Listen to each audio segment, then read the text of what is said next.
आज के कार्यक्रम के प्रमुख अतिथि महोदय पायलट साहब, सम्मानीय मंच, शॉर्ट कर देता हूँ।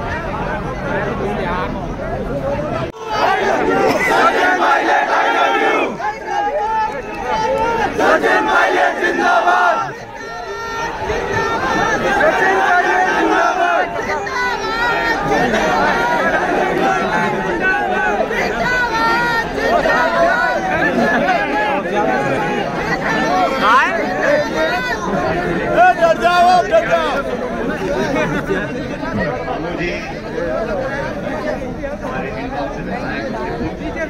हमारे जाटव साहब, गरबा जी, शर्मा साहब, मीना जी, संजय जाटव जी, मीना साहब, विक्रम जी, आरती मीना जी,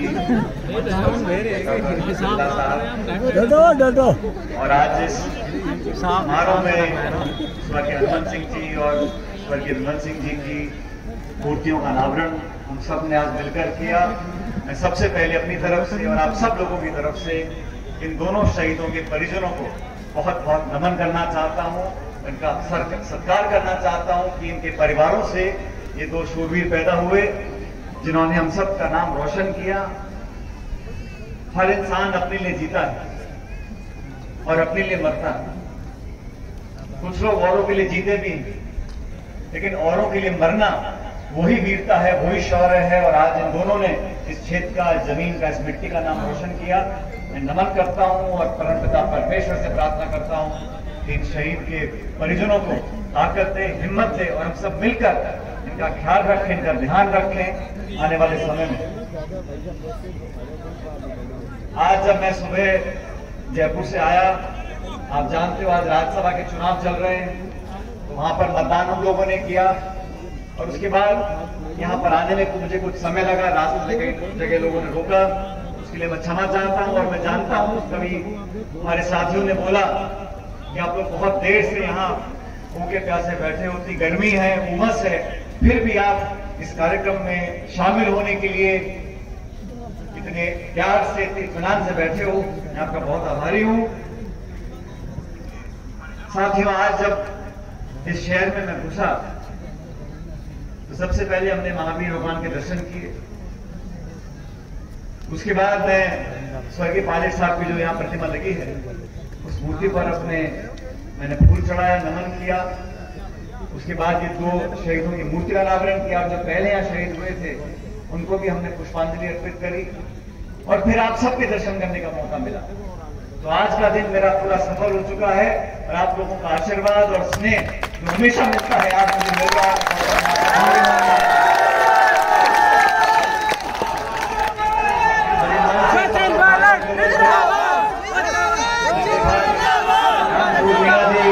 जो विधायक रहे, कांग्रेस सरकार के मंत्री भी रहे और बहुत सालों से उनको देख रहा हूं और आप सबकी मुझे कहना पड़ेगा कि उम्र के साथ साथ भी आपकी जो आवाज है उसमें कमी नहीं आई है। वही कड़क आवाज है और वही आप पंजे पे खड़ों का भाषण देते हो और सब पूरा इलाका आपको जानता है। घनश्याम नायक जी जो पूर्व विधायक है वो भी यहाँ मौजूद हैं। मेरे साथ मित्र सोलंकी जी, मीना साहब सब यहाँ पर आए थे और हम सब मिलकर इसलिए आए थे कि आप सबसे संवाद कर सकें, इन दो मूर्तियों का अनावरण कर सकें। मुझे याद है आज से 21 साल पहले मैं अपनी पढ़ाई खत्म कर जब जयपुर आ रहा था तो स्वर्गीय पायलट साहब की जो यहाँ मूर्ति लगी है, यहाँ कुछ बुजुर्ग लोग होंगे, वो मार साहब का बाल सिंह जी है। अब बाल सिंह जी की ना तो मूछ है ना पगड़ी है, लेकिन आपने किसानों की बात करी। आज से 21 साल पहले लेकिन मई का महीना था, पहला मेरा जो कार्यक्रम था, जो राजनीतिक मैंने भाषण दिया था राजस्थान में, वो पायलट साहब की मूर्ति का अनावरण कार्यक्रम हुआ था। और आज उस मूर्ति को दोबारा यहाँ पर देखकर मुझे मेरा 21 साल का जो सफर रहा वो पूरा सफर आज मुझे याद आ रहा है और कैसे समय निकलता है। 21 साल निकल गए, लेकिन मैं मानता हूं कि मैं उन बहुत खुशनसीब लोगों में से हूं जिनको समय के साथ साथ आप सब लोगों का, जनता का प्यार मिलता गया, बढ़ता गया, क्योंकि समय के साथ यादें कमजोर हो जाती है। मुलाकात करते करते थोड़ा बहुत मिठास अपनापन कम हो जाती है। लेकिन मैं जब दौसा से सांसद था, ये जिला मेरा लगा हुआ जिला है, करौली जिले को मैं अपना जिला मानता हूं, और आप सब लोगों को, 36 गांव के लोगों को एक परिवार मानकर हमने काम किया। और इस 20-21 साल में जब भी जहां भी जरूरत पड़ी, आप सब लोगों ने हमें हिम्मत दी और ताकत दी, सत्ता में आप लोग लेकर आए, और जितना हो सका हम लोगों ने आपके लिए काम करने की कोशिश करी।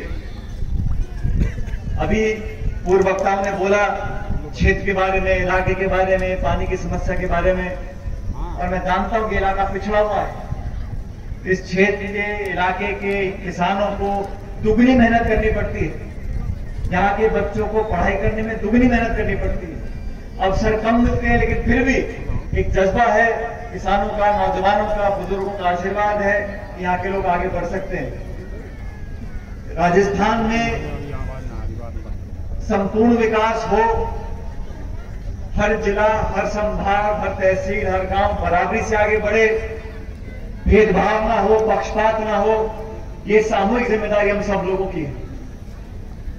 और जिस योजना का जिक्र कई बार कर चुके हैं, हमने भी किया है, इस पूर्वी राजस्थान की जो 12-13 जिले हैं, इनको पूरी तरह सिंचित करने के लिए, पानी की समस्या को हमेशा खत्म करने के लिए बीआरसीबी का प्रोजेक्ट, जिसकी परिकल्पना कई साल पहले की गई थी, उसको पूरा करना पड़ेगा। और मैं समझता हूं कि उस योजना के दम पर बहुत सारे विकास के दरवाजे इस क्षेत्र के खुल सकते हैं। जब पानी होगा, सिंचित क्षेत्र होगा, फसल अच्छी होगी, आमदनी होगी, बच्चे पढ़ेंगे, बच्चियां पढ़ेंगी, उद्योग लगेगा, रोजगार बढ़ेगा।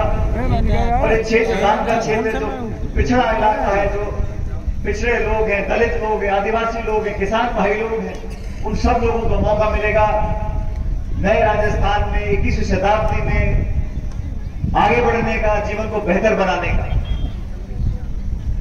इस योजना के लिए अक्सर राजनीति हो जाती है, लेकिन मैं इसको सही नहीं मानता हूं।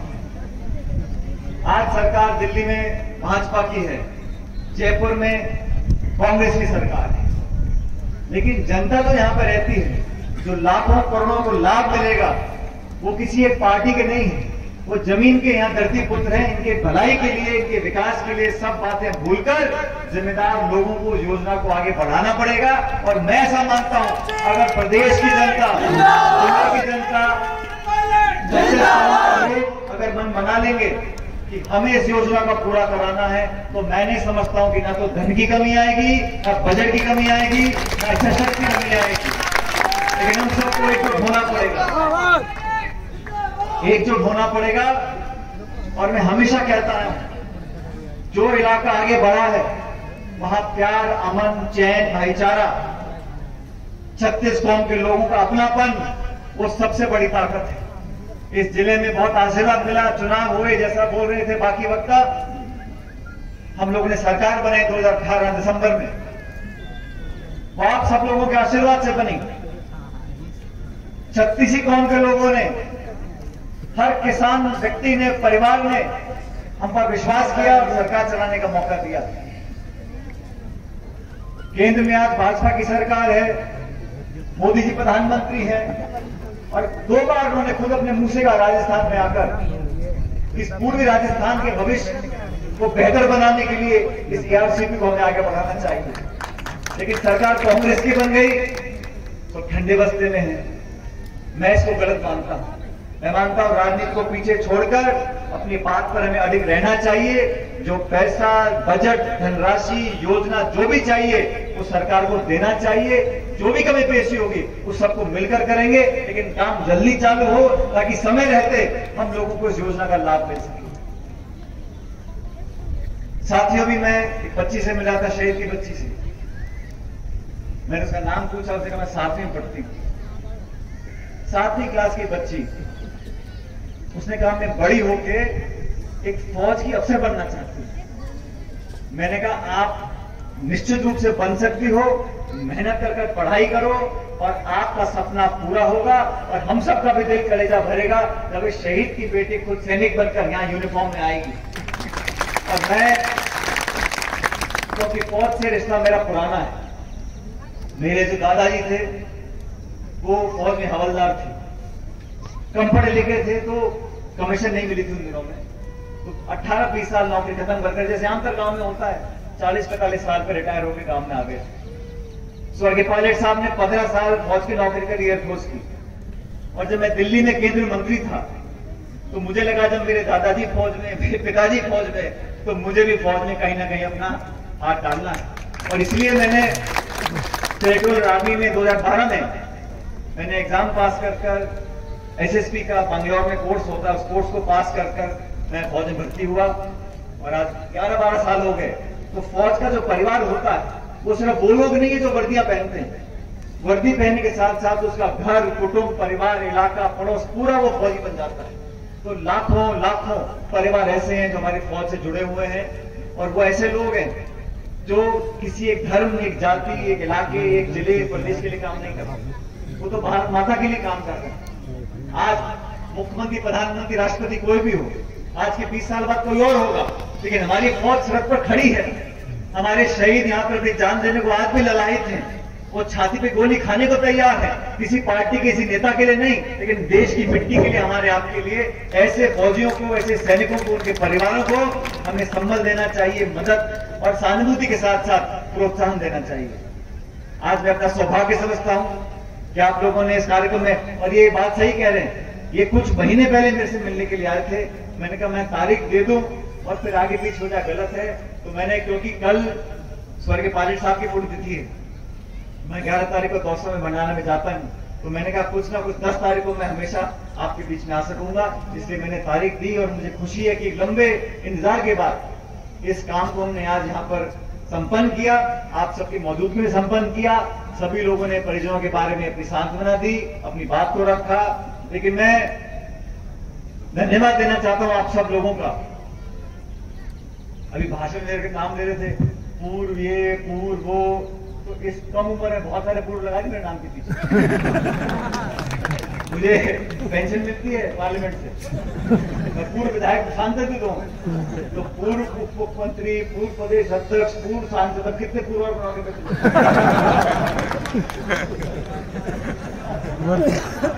पूर्वी राजस्थान।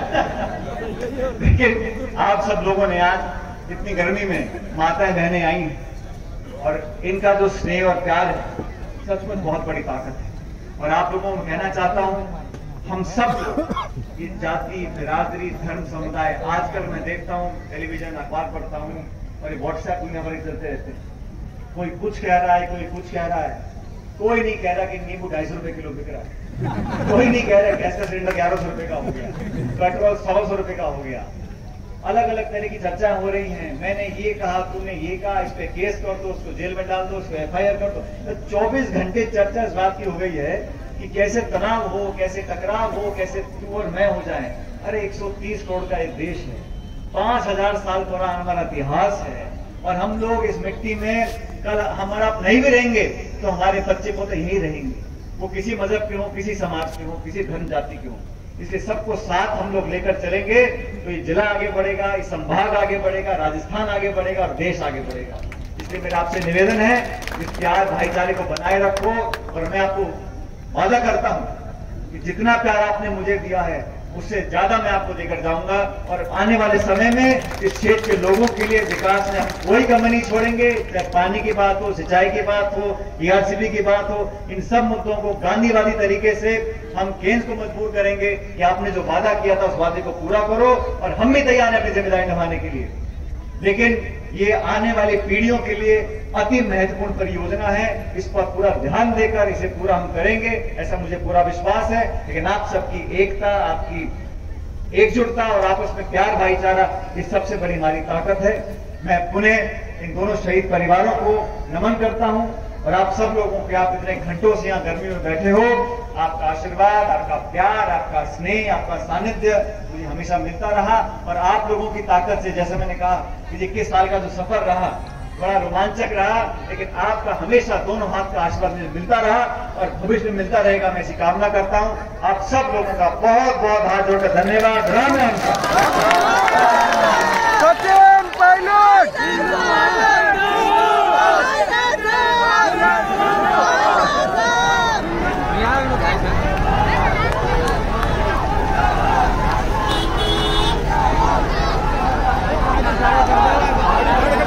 गाड़ी खड़ा कर, गाड़ी खड़ा है, खड़ा भैया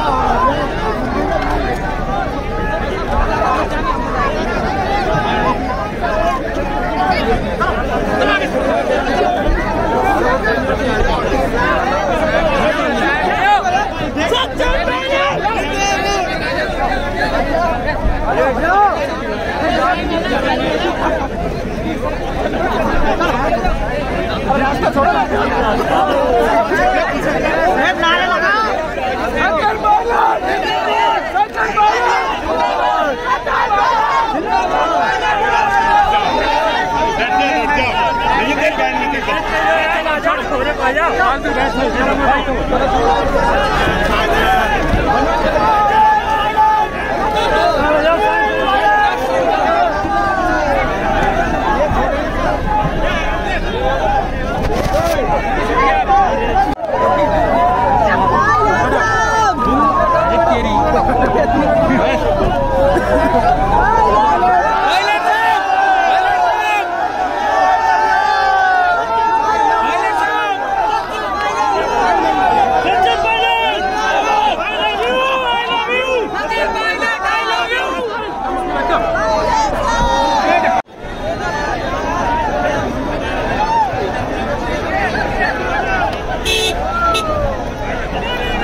डंडा पे